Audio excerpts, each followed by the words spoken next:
Order! Order! You are an incorrigible delinquent at times. Behave yourself, man!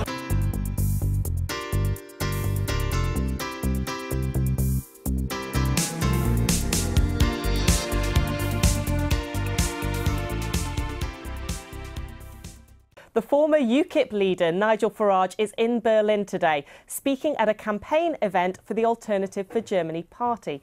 Elections in Germany are just a few weeks away, with Angela Merkel expected to continue as Chancellor, as the head of the largest group. But the Alternative for Germany, or AfD as it's known, is predicted to win about 50 seats, although it has slipped in the polls in the past year. Launched 4 years ago, the Eurosceptic party's policies include a call to declare Islam incompatible with German culture and a plan to strip immigrants convicted of serious crimes of their German passports. So, what is Nigel Farage doing there? Well, he can tell us. He joins us now from Berlin. Welcome, Nigel. So, what are you doing getting involved in another foreign election? Well, I've been invited here by one of the candidates for the AfD in Berlin, and somebody that sits with me in my group in the European Parliament, and I've known her a long time, way before she was in politics, and I think she's a really good person, and I'm very happy to accept that invitation. I have no formal relationship of any kind with the AfD. They're part of a different political family in Europe. But, you know, here we've got a massive election campaign going on, a debate last Sunday watched by 20 million Germans, and yet so far in this campaign nobody is talking about Brexit, and they should be. Why? Because the Germans sell us £30 billion worth of goods every year, more than we sell them, and it's really in the interests of German companies and German workers for a sensible trade deal to be struck with the United Kingdom. And I want the argument to be made here that actually the one group of people that are holding this back and potentially damaging German jobs and their economy are the European Commission themselves. And so far, we've just not had that debate. OK, but the AfD was supposed to ride a European wave of Eurosceptic party success. It's just not happening, is it?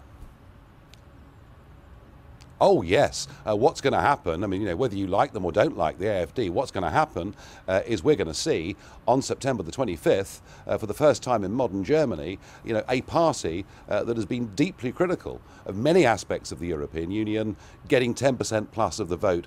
And this is happening in Europe's biggest country. I think actually it's quite a significant moment. OK, and Brexit obviously was all about the UK, but are you on a personal mission to destroy the whole of the EU?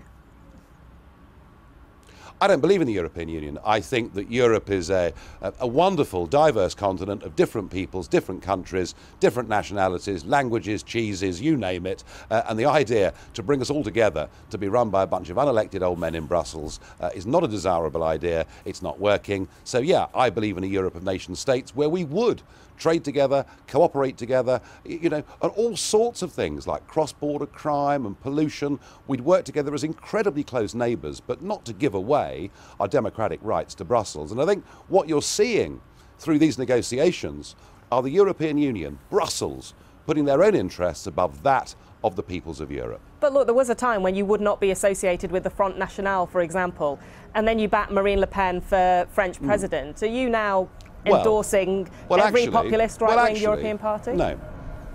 No, let's be fair. In the French presidential elections, I backed Nicolas Dupont-Aignan, a conservative Eurosceptic, and been a friend of mine for many, many years, and I backed him.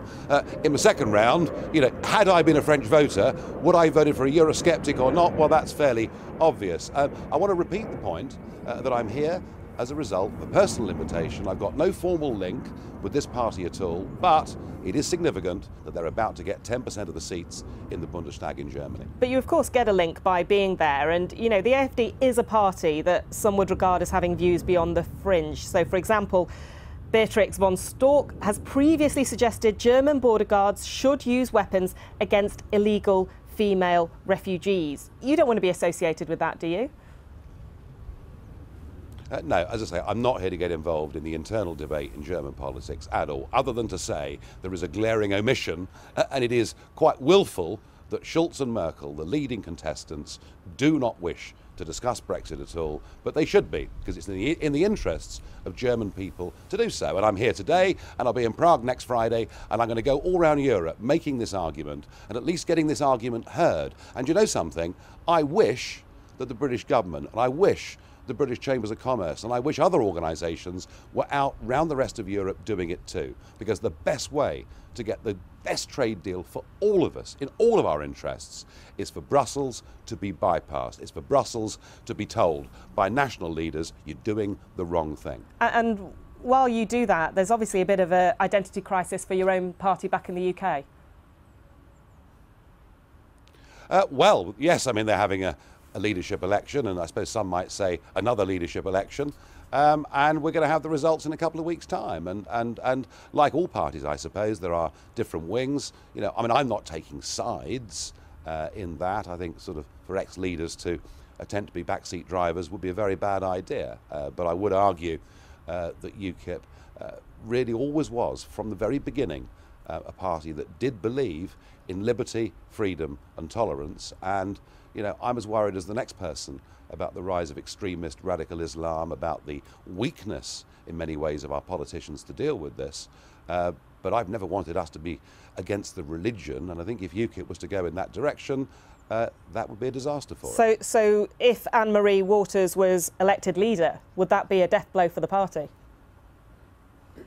Well, we'll have to see what happens, and I'm not going to commit myself.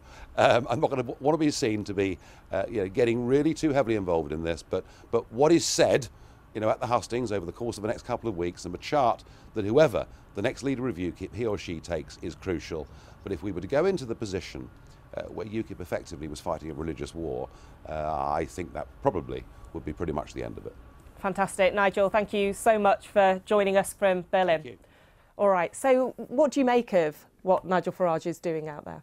Well, it's just been sad in a way. It just hasn't really happened, has it? This idea of this huge populist wave happening right across Europe. I was over in Austria last December for the presidential election there, which was probably the closest run thing we've seen to a very populist right-wing politician being elected. But it didn't happen there. It didn't happen in Holland. It's not going to happen in Germany. Obviously, it didn't happen in France either. And so I'm not quite sure why Nigel Farage, who proudly announced he's got his life back after the referendum and was supposed to be off enjoying himself, is out campaigning for this fringe right-wing party that isn't going to have a big impact on the election. The truth is Merkel's going to win by a landslide, and everyone knows it. But do you think he is trying to destroy the EU? I think you've misunderstood what he's there for, Jack. He's not there to campaign for that party, as he said very clearly in that interview. He is there to hammer home the message that it is in the interests of German business that we get a good deal with, that they and the EU strikes a favourable deal from their point of view. But whatever he says, ultimately, the individual countries are not going to negotiate with us. Yeah, but we know who's calling the shots here. I mean, Germany is probably... But is the AfD calling the shots? Well, quite evidently not. I mean, if they're only going to poll at 10%, they're not going to be calling the shots. But I don't feel that Nigel Farage has anything to defend by being here. He is there making that point in Britain's interest. Yeah, but he's making it on a platform next to the leader of the AfD. He's not there gone to make a big speech to the Chambers of Commerce or something, has he? And he's certainly not making any intervention in the UKIP leadership right now.